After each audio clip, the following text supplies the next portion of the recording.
Hello students, Gayatri senior secondary school Sanchore की online classes में आप सबका स्वागत है।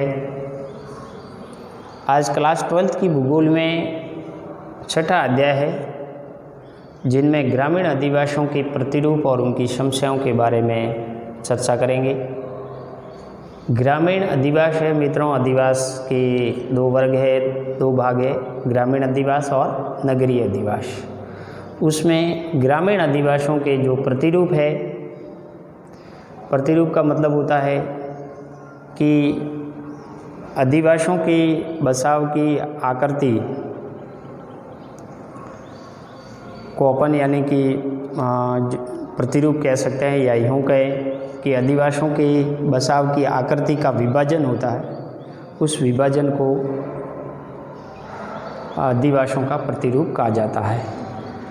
ये अधिवास प्रतिरूप कई प्रकार के होते हैं और इसको बनने के लिए प्रतिरूप जब बनते हैं तब इसके लिए भौतिक दशा हैं, जैसे धरातल है, जल है और अन्य जो मिट्टी वगैरह है वो भी यानी कि इसको प्रभावित करते हैं। सामाजिक क्रियाएं, आर्थिक, राजनीतिक, ये जो कारक है जो प्रतिरूपों के निर्माण को प्रभावित करते हैं।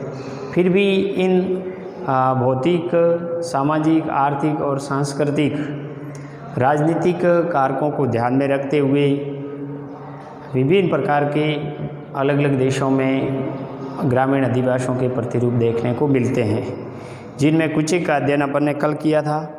नेक्स्ट जो है वृत्ताकार प्रतिरूप। ये जो वृत्ताकार प्रतिरूप है ये कहाँ बनते हैं? किसी झील है, जैसे कोई झील है या तालाब है या कोई ऐसी नदी है, तो इस झील, तालाब, कोई और जलाशय है, इनके किनारे झीलों, नहरों, तालाबों, इनके किनारे एक चारों ओर इनकी परिधि के अंदर प्रतिरूपों अधिवासियों का निर्माण होता है।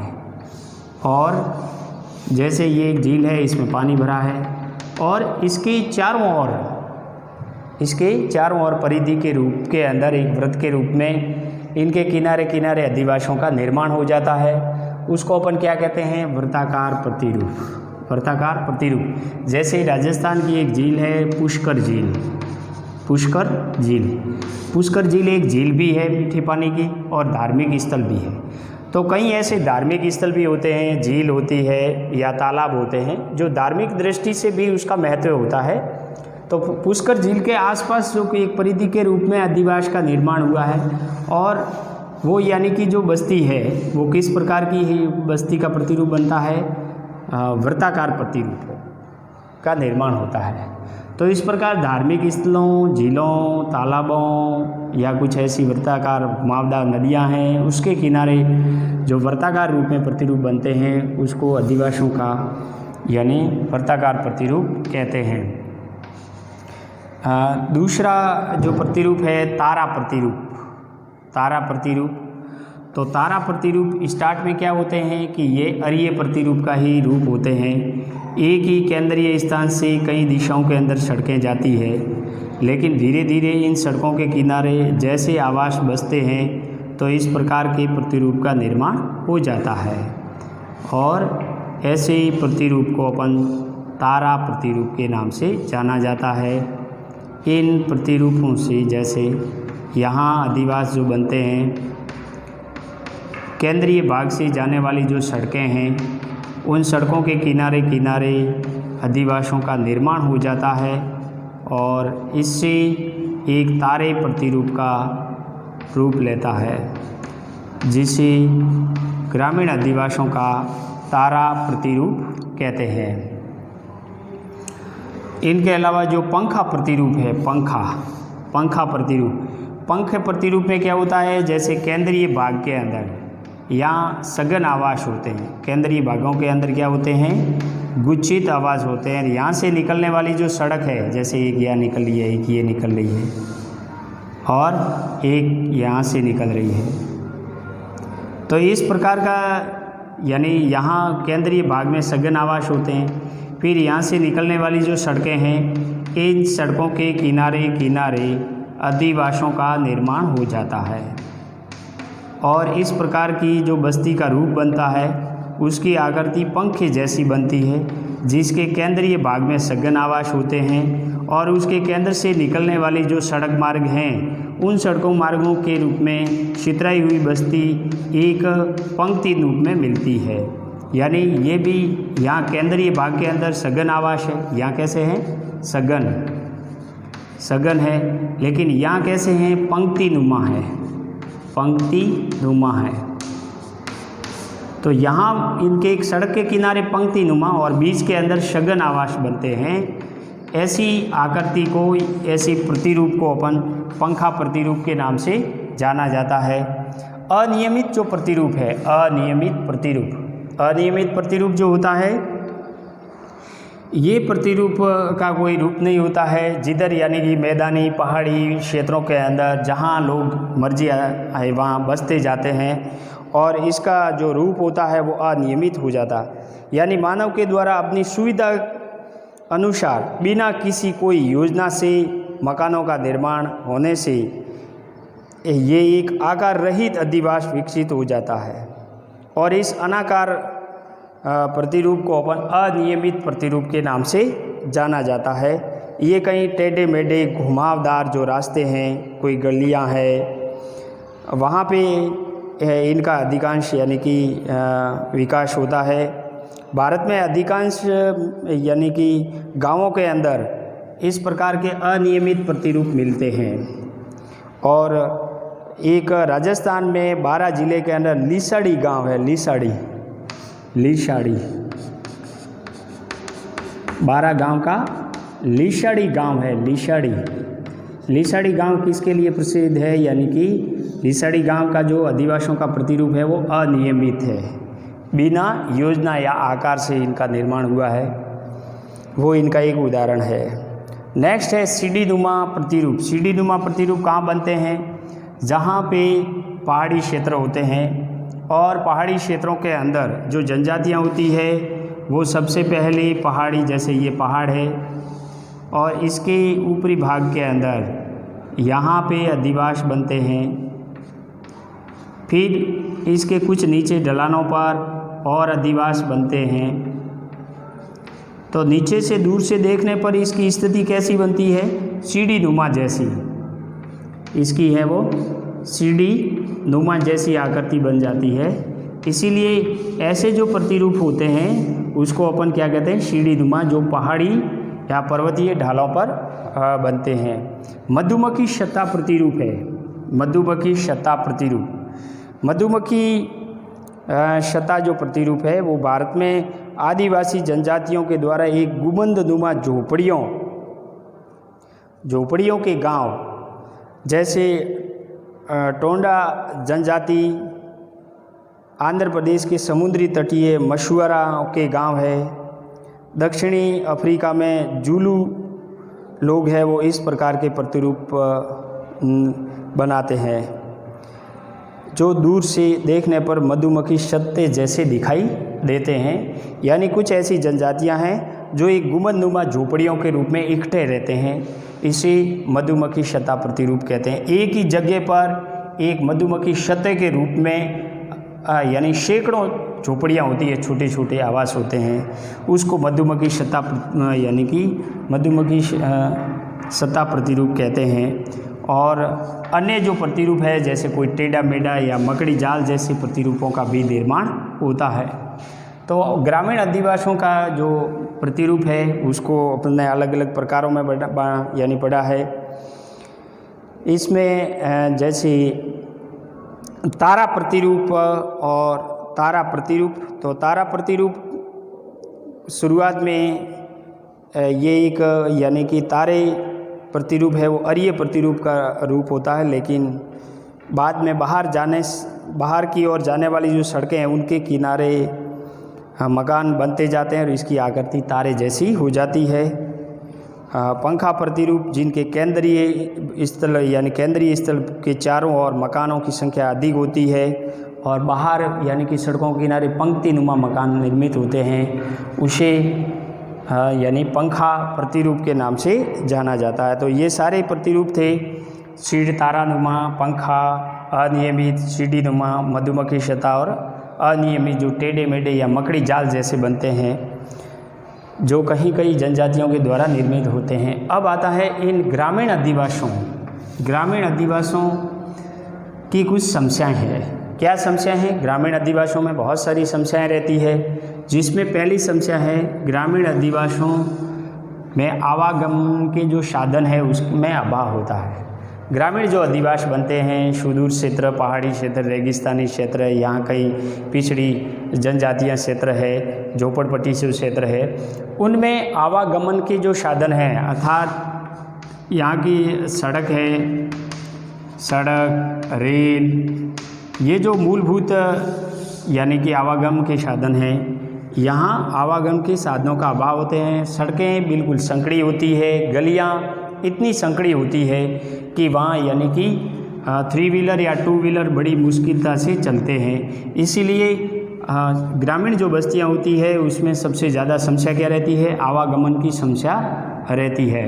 जैसे मुंबई की एक बस्ती है, सबसे गंदी बस्ती, उसका नाम है धारावी बस्ती। हालांकि ये नगरीय बस्ती है, ये ग्रामीण बस्ती नहीं है, नगरीय बस्ती है, सबसे भारत की गंदी बस्ती है। इसमें गलियां और संकड़ी, इतनी गलियां संकड़ी है कि वहाँ यानी 2 व्हीलर साइकिल भी बड़ी मुश्किलता से चलता है। तो आवागमन के साधन का अभाव होता है। ग्रामीण बस्तियाँ होती है वो सुदूर इलाकों में होती है, बाहर होती है, रेगिस्तानी भागों में, पहाड़ी क्षेत्रों में, कहीं मैदानी या कहीं जल उपलब्ध वाले जो क्षेत्र हैं, कहीं झील के किनारे, नदियों के किनारे होती है, और उनमें संसाधनों का अभाव होता है। यातायात संसाधन पूर्ण रूप से विकसित नहीं होते हैं, सड़क या रेल मार्ग का अभाव होता है। वहाँ स्वच्छ पेयजल का भी अभाव होता है। यदि नदी और झील या तालाब के किनारे हैं तब तो पानी मिल जाता है, लेकिन कहीं रेल की पटरियाँ सड़क के किनारे हैं, वो ग्रामीण आदिवास बन जाते हैं, जिससे स्वच्छ पेयजल नहीं उपलब्ध होता है, स्वास्थ्य सेवाएं वहाँ नहीं के बराबर होती है, और विद्युत की आपूर्ति भी नहीं होती है।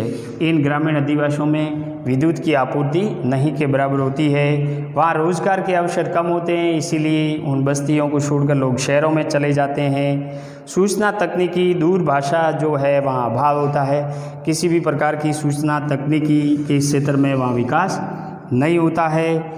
और उच्च तकनीकी शिक्षण संस्थान है पढ़ने के, शिक्षा के क्षेत्र में, वहाँ भी किसी प्रकार का कोई उच्च तकनीकी के क्षेत्र में शिक्षण संस्थान का अभाव होता है, जिससे ये जो ग्रामीण अधिवास है वो पूर्ण रूप से विभिन्न समस्याओं से ग्रसित होते हैं। और इन समस्याओं में यानी सबसे पहले जो आवागमन साधनों का अभाव है कि ग्रामीण अधिवासों तक पहुंचने के लिए सार्वजनिक परिवहन साधन का अभाव होता है। सार्वजनिक परिवहन जो साधन है, जैसे बस है, रेल है, या यानी कि छोटी सिटी बसें हैं, ऑटो है, ये जो सार्वजनिक परिवहन के साधन है इनका अभाव होता है। व्यक्तिगत साधन ही उपलब्ध होते हैं, इसीलिए साधन रहित लोगों के सामने आवागमन की एक गंभीर समस्या बन जाती है।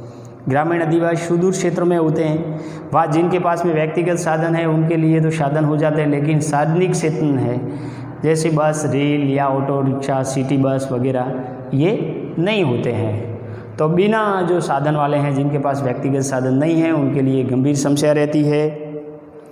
और दूसरी जो समस्या है स्वच्छ पेयजल का अभाव। वर्तमान में पेयजल की समस्या ग्रामीण अधिवासियों में विकराल रूप धारण करती जा रही है, और इससे यहाँ के निवासी कई बीमारियों के शिकार भी हो रहे हैं। सभी ग्रामीण जो अधिवास है वो बहुत दूर स्थान पर है, उन पर पेयजल की समुचित व्यवस्था नहीं हो पा रही है। सरकार के द्वारा भी ऐसी कोई योजना बना करके उन तक निर्बाध रूप से पेयजल पहुंचाना या पेयजल के रूप में जो मूलभूत आवश्यकता है उनकी उपलब्ध करवाना सरकार के सामने भी एक चुनौती है, और वो प्रत्येक ग्रामीण आदिवास में इम्पॉसिबल रहता है। स्वास्थ्य सेवाओं का जो अभाव है, यहाँ के निवासियों को छोटी छोटी स्वास्थ्य सुविधाओं के लिए समीपवर्ती कोई नगर है, शहर है, वहाँ जाना पड़ता है। आवागमन के साधन के अभाव के समय यानी अभाव होने से समय पर उचित उपचार नहीं मिलने के कारण कई बार मरीजों की मृत्यु भी हो जाती है। तो ग्रामीण अधिवासियों के अंदर ये समस्या रहती है कि वहाँ लोकल स्वास्थ्य सुविधा नहीं के बराबर होती है और संसाधनों का भी अभाव होता है, जिससे कई दफ़ा यानी गंभीर बीमारी के कारण लोग हैं वो शहरों में नहीं पहुँच पाते हैं और बीच के रास्ते में ही उनकी मृत्यु हो जाती है। विद्युत आपूर्ति है। ग्रामीण अधिवासियों में नियमित और पर्याप्त विद्युत आपूर्ति का अभाव है। दैनिक और कृषि कार्यों में भी बाधा उत्पन्न होती है। विद्युत आपूर्ति नहीं होती है, जिसलिए ग्रामीण अधिवासियों में कृषि कार्य भी नहीं होता है और दैनिक कोई भी कार्य है वो नहीं कर पाते हैं। इनके अलावा रोजगार के अवसर नहीं होना। यहाँ रोजगार के अवसर नहीं होने से 3 प्रकार की बेरोजगारी फैलती है। एक तो पूर्ण बेरोजगारी, यानी ग्रामीण क्षेत्रों में रोजगार के अवसर होते नहीं हैं क्योंकि वहाँ औद्योगिक विकास नहीं होता है, कोई इंडस्ट्रीज नहीं होती है, उद्योगों का विकास नहीं होता, ना कोई कल कारखाने होते हैं। केवल अधिकांश लोग हैं वो किस पर कार्यरत होते हैं? प्राथमिक व्यवसाय में। किसमें? प्राथमिक व्यवसाय में। ग्रामीण अधिवासियों के लोग हैं वो ज़्यादातर प्राथमिक व्यवसाय में कार्यरत रहते हैं। प्राथमिक व्यवसाय में क्या है? जैसे कृषि करना है, कृषि है, खनन है, पशुपालन है, वनस्पति काटना है, वनस्पति, आखेट, ये जो सारे कार्य है जो प्राथमिक कार्य है। और अधिकांश ग्रामीण बस्तियों में जो रोजगार मिलता है वो इन क्षेत्रों में ही मिलता है। लेकिन कृषि भी अधिकांश वर्षा आधारित होती है, खनन सभी जगह उपलब्ध नहीं होते हैं, जिससे वहाँ पर रोजगार की समस्या उत्पन्न होती है। और वहाँ 3 तरह की बेरोजगारी फैलती है। एक तो पूर्ण बेरोजगारी, जो पूरे साल भर रोजगार नहीं मिलता है। दूसरी छिपी हुई बेरोजगारी। छिपी हुई बेरोजगारी का मतलब है कि जहाँ आवश्यकता तो 5 की है और वहाँ 10 उपलब्ध है, यानी एक कृषि करने के लिए केवल 5 सदस्य भी पर्याप्त रहते हैं, लेकिन उसके स्थान पर कितने हैं? 10 है, तो उसको कहते हैं छिपी हुई बेरोजगारी। और दूसरी जो यानी कि तीसरी जो मौसमी बेरोजगारी है कि जब भी वर्षा होती है, कृषि कार्य होता है, तब रोजगार मिलता है और अन्य सीजन के अंदर रोजगार नहीं मिलता है, उसको मौसमी बेरोजगारी कहते हैं। युवा शक्ति रोजगार की तलाश में ज़्यादातर आजकल ग्रामीण अधिवासियों को छोड़कर शहरों की ओर पलायन कर रहे हैं और जो शहरों की ओर प्रवास होता है वो ज़्यादातर ग्रामीण से नगरों की ओर वो पुरुषों का ज़्यादा होता है और वो रोज़गार की तलाश में आते हैं। बहुत सारे मजदूर हैं वो यानी कि इस प्रकार शहरों के अंदर आकर के रोज़गार प्राप्त करते हैं। वहाँ शहरों के अंदर गंभीर समस्या उत्पन्न होती है, उनके सामने एक नारकीय जीवन जीने के लिए मजबूर होना पड़ता है। सूचना तकनीकी और दूरभाषा की सुविधाओं का अभाव रहता है। इसके कारण ग्रामीण अधिवासी सूचना और तकनीकी और इंटरनेट से नहीं जुड़ पाते हैं, जिससे छोटे बड़े कार्य करने के लिए समीपवर्ती कस्बे में या नगरों में जाना पड़ता है और इस प्रकार धन और समय का दोनों का दुरुपयोग भी होता है। उच्च व तकनीकी शिक्षा संस्थानों का अभाव होता है। उच्च व तकनीकी शिक्षा उपलब्ध नहीं होने से अधिकांश युवक युवतियों को प्राथमिक, उच्च प्राथमिक, माध्यमिक, उच्च माध्यमिक शिक्षा के बाद अध्ययन बंद करना पड़ता है, क्योंकि ग्रामीण अधिवासियों में उच्च शिक्षण संस्थान नहीं होते हैं और उच्च तकनीकी और शिक्षण संस्थानों के अभाव के कारण जो प्रारंभिक शिक्षा है या माध्यमिक शिक्षा है, उनके बाद में कहीं युवक युवतियाँ अपना यानी कि अध्ययन छोड़ देते हैं, जिससे उनको विभिन्न जो समस्याएं हैं, जो अपेक्षित जो यानी कि फ्यूचर है या जो अपने सपने हैं, जो अपने बेहतर क्षेत्र में जाकर के एक बेहतर कार्य के रूप में कर सकते हैं, वो नहीं कर पाते हैं। तो ये ग्रामीण अधिवासी है, उनके सामने ये जो विभिन्न प्रकार की जो समस्याएं हैं और उन समस्याओं में उच्च तकनीकी और शिक्षण संस्थानों का जो अभाव है वो एक गंभीर समस्या बनी हुई है। सरकार ने इसके समय समय पर बहुत सारे कदम भी उठाए हैं ताकि ग्रामीण क्षेत्रों के अंदर ऐसे उच्च तकनीकी शिक्षण संस्थान खोले जाए, ताकि गांव के अंदर जो भी यानी कि गरीब, निर्धन, पिछड़ी जाति के युवक युवतियां हैं, उनको एक यानी कि कम दूरी पर और समय और धन का बचत करते हुए एक अच्छी शिक्षा मिल सके और वह अपने क्षेत्र में यानी कि विकास कर सकें।